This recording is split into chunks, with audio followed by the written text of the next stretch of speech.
My profession focuses a lot on learning, and learning is one of those activities that we often underestimate the complexity of it. We tend to think in terms of education when we talk about learning, so we kind of pack these two things up into one little box and we say learning is education, so as long as we're being educated in quotation marks, then we're learning somehow. But I found over the course of my life, having been a student for many, many, many years, and for now being a teacher at a university, that the education and learning components are oftentimes kind of mutually independent, that they're completely separate, and that they're not actually as packed up as we would want them to be. Some of this is the history of our educational systems, that they're not necessarily geared for learning, they're more geared for kind of maybe indoctrination is too strong of a word, but some form of like making a single kind of mass-produced human that has some knowledge and abilities at the end of the day, that they represent those knowledge and abilities as part of their diploma. So they have a nice little piece of paper that says, hey, we went to this place and we learned these sorts of things, and we should have gained these abilities and skills. Now, learning, I think, is massively, massively different than this, because so much of education, especially traditional ways of thinking about education, is really wrapped up into what people often call chalk and talk, in quotation, chalk and talk.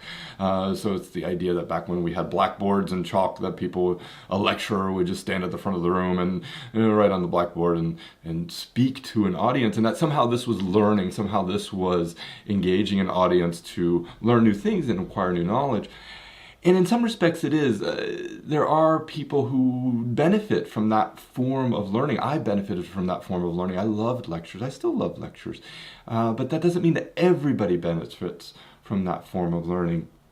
And so it's important that we take a multidimensional view, that we look at learning and even education from many different perspectives.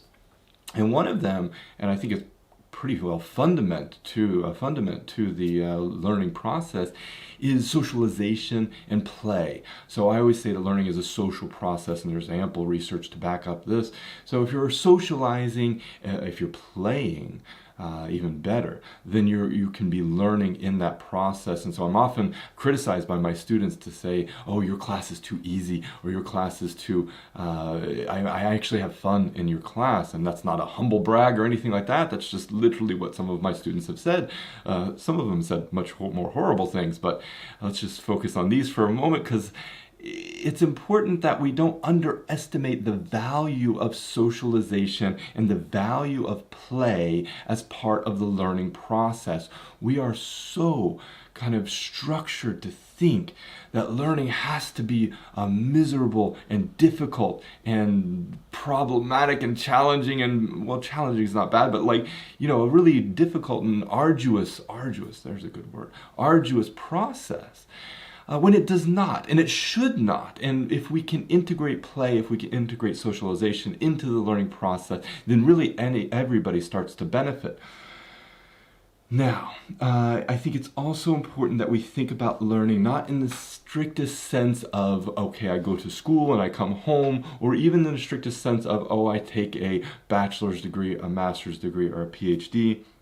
But we think about learning in the entire life course, over the entire life course, because at any juncture there are ample opportunities to learn, and sometimes the learning that we are able to acquire in informal areas of life can be the most valuable. I've learned so much from speaking with my older relatives, to having conversations with strangers in the bus and on the park and everywhere else, than I have necessarily in a class, in some of my classes.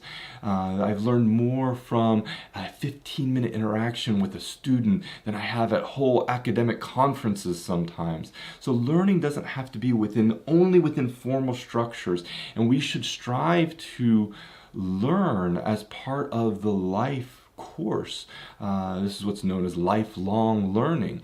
And that means in both formal educational settings as well as informal personal social settings. This is where a lot of life's lessons can be passed on even from one generation to another, from one culture to another, and this is how learning can kind of manifest itself.